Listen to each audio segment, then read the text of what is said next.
You ever notice how some apologies sound more like reminders that you were wrong for being hurt? It's strange.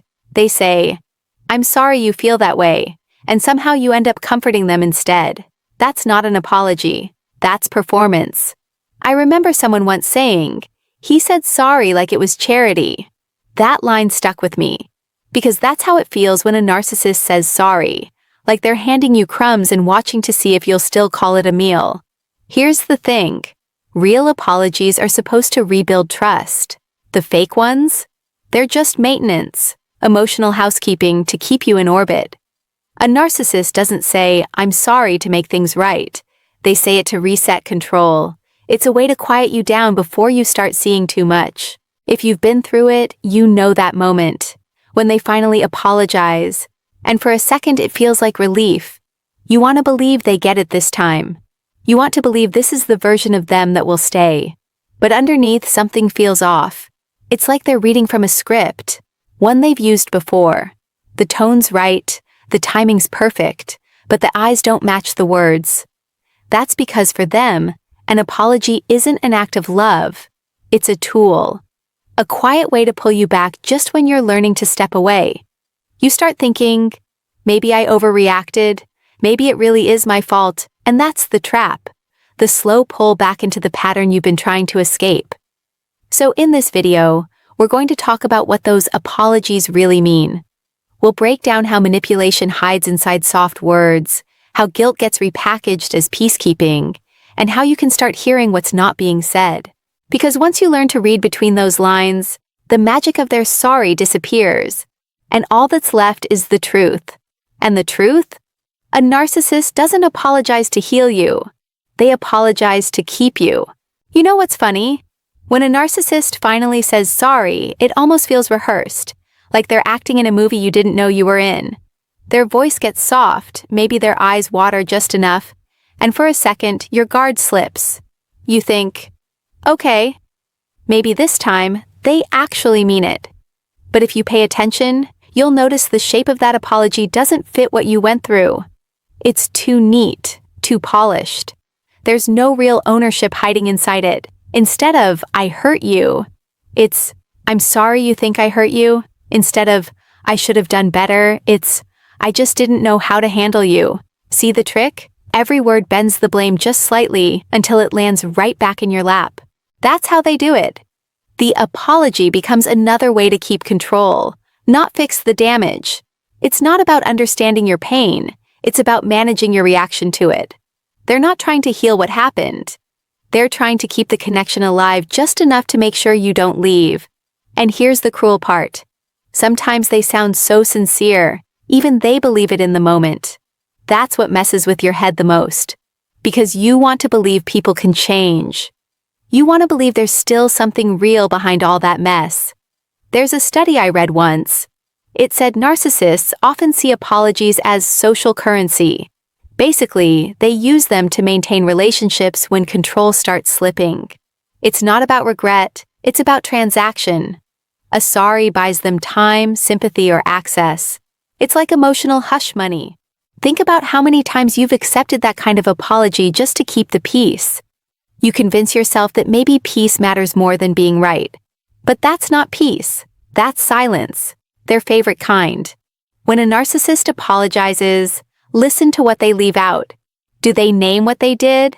Do they sit in your discomfort without defending themselves? Do they ask how they can make it right? Not just for them, but for you? If not, then it's not an apology. It's bait. And once you learn that difference, something shifts inside you. You stop melting at "I'm sorry." You start watching what comes after it. Because that's where the truth lives.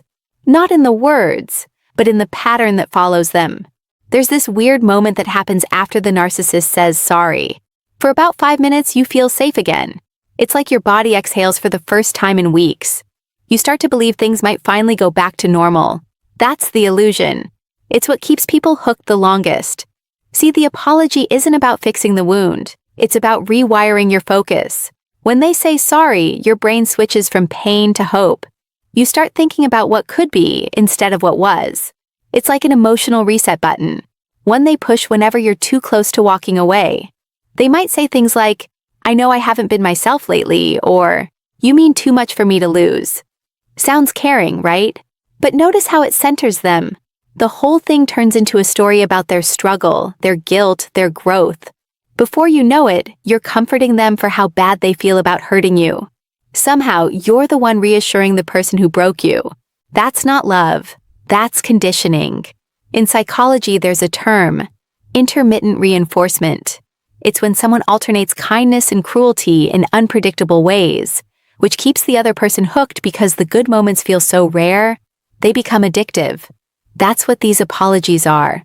They're the good moments designed to make you forget all the bad ones for a while. And when you start to regain distance, maybe you go quiet or stop reacting, they notice. Suddenly, here comes the soft tone, the message that sounds deep. I've been thinking a lot. You didn't deserve how I treated you. But if you pay attention, the next sentence always tells on them. Something like, I just wish you could see how much I love you. There it is. The hook, the guilt, the plea for validation dressed as remorse. Because at the end of the day, a narcissist's sorry isn't about your healing. It's about their access. It's a key they use to reopen the door you were finally learning to lock. But here's what they don't expect. Once you've learned to spot that pattern, the spell breaks. You start seeing every apology for what it is. Not comfort, but control. And that realization right there, that's the beginning of freedom they can't talk you out of. Here's the truth. No one wants to say out loud. Deep down, you already knew that sorry didn't mean anything. You just wanted it to.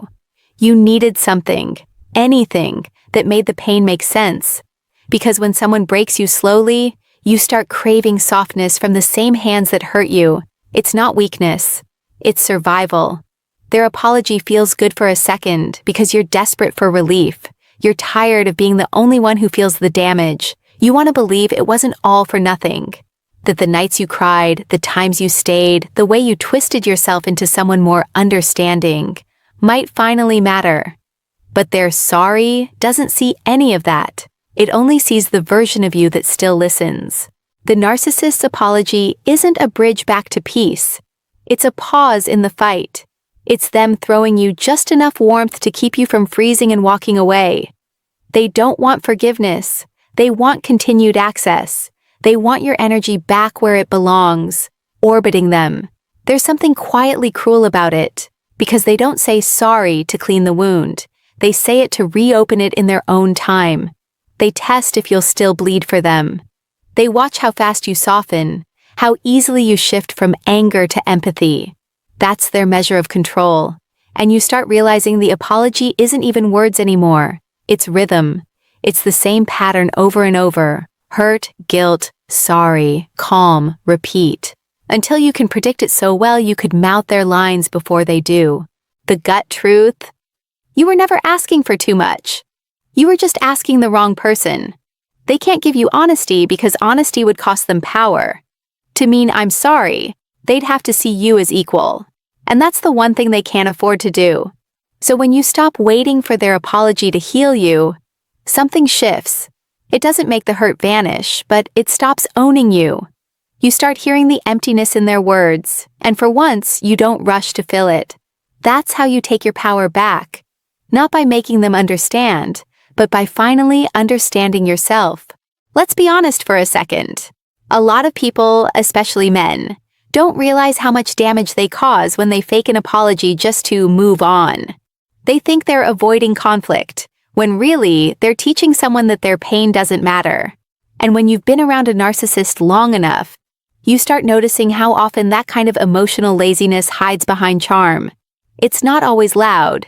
Sometimes it's quiet, a shrug, a sigh, a half-hearted "I said I was sorry, didn't I?" Like saying the words should be enough. But real accountability isn't about sound. It's about change. You can't just patch over harm with words. That's not healing. That's emotional gaslighting with a polite tone. Here's the truth. Most people can't swallow. Fake apologies keep people stuck because they blur the line between care and control. When someone keeps saying sorry but never changes, they're not fixing things. They're rebranding the same behavior.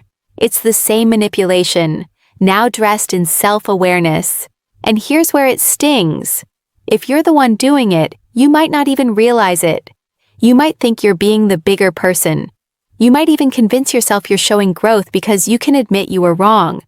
But if your sorry always comes with an explanation, a defense, or a but, it's not humility, it's performance.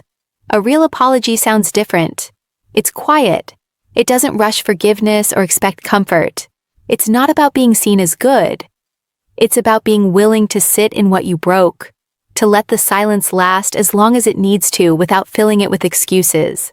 And for anyone listening who's been on the receiving end of that kind of fake remorse, here's your wake-up call. Stop mistaking guilt for growth. A person who's sorry will show it, not sell it. The hardest part of healing is realizing some people don't need to lose you to regret what they did. Because regret was never the point. Control was. So don't wait for their apology to sound right. Don't wait for them to see what they never wanted to see. Start accepting the reality that your peace might mean walking away before they ever say the words you've been dying to hear. That silence? That's not failure. That's freedom. There comes a moment, quiet, almost invisible, when the narcissist's apology just stops working. You don't plan it. You don't even announce it. One day they say, "I'm sorry," and instead of melting, you just feel tired. That's when the healing begins, even if it doesn't look like it. You start noticing how predictable their rhythm is. The tone, the guilt, I didn't mean it like that. Every word feels recycled, like they're just pressing play on a recording they've used before. And instead of feeling drawn in, you feel disconnected, like watching an old movie you've already memorized. That's the body's way of saying, "We're done."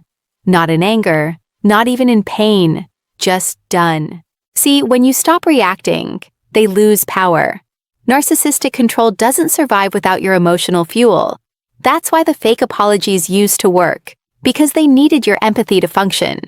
You'd rush in to fix things, to comfort, to prove you weren't the cold one. But now, you just listen and let the words fall flat. You don't argue, you don't explain.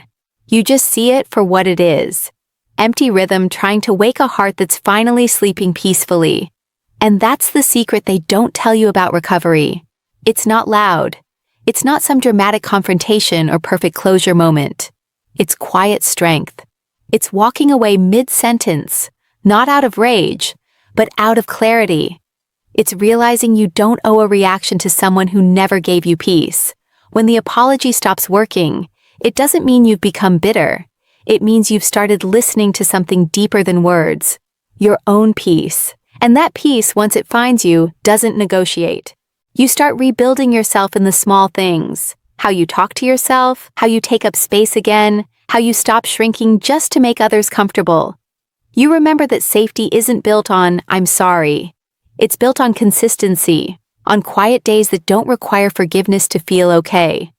And when they come back, maybe weeks later, maybe months, trying again with the same soft tone, you won't feel hate. Just distance. The kind that feels clean. The kind that says, "You can't reach me from there anymore." That's when you know. The apology didn't heal you. The silence did. You know what's wild?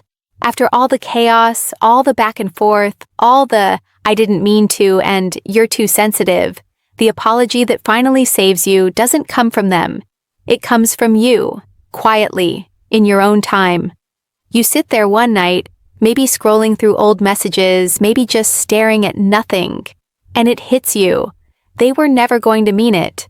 Not because you weren't enough, not because you didn't love hard enough, but because they weren't capable of the kind of honesty you kept begging for. It's strange at first. The silence feels too big. You keep waiting for closure, for that final speech, that perfect apology that makes everything line up in your head. But closure doesn't come in their words. It comes when you stop needing them to understand. That's where your freedom hides, not in forgiveness they never earned, but in the decision to stop reopening the wound waiting for better bandages. When you stop chasing their version of sorry, something shifts inside you. You start apologizing to yourself instead, for staying too long, for explaining what they never wanted to understand, for believing that love meant patience instead of peace. You forgive yourself for the things you did to survive, the shrinking, the quiet, the pretending, because you weren't weak. You were trying to keep the world from breaking again. And that's the part people don't talk about enough, the softness it takes to heal after someone who weaponized softness against you. It takes guts to keep your heart open when someone's taught you that love is a transaction. So if you're here, listening, and any of this sounds like your story, remember this. Their apology doesn't matter anymore. Yours does. Say it, even if it's quiet. I'm sorry I didn't trust my gut sooner. I'm sorry I put their comfort above my own peace. But I forgive myself now. That's the apology that heals, the one that finally sticks. And if you've made it here, I see you. Drop your thoughts below. I read them. Not as an expert, not as a therapist, but as someone who knows what it's like to finally stop waiting for someone else to make things right. Because now, you're doing it yourself.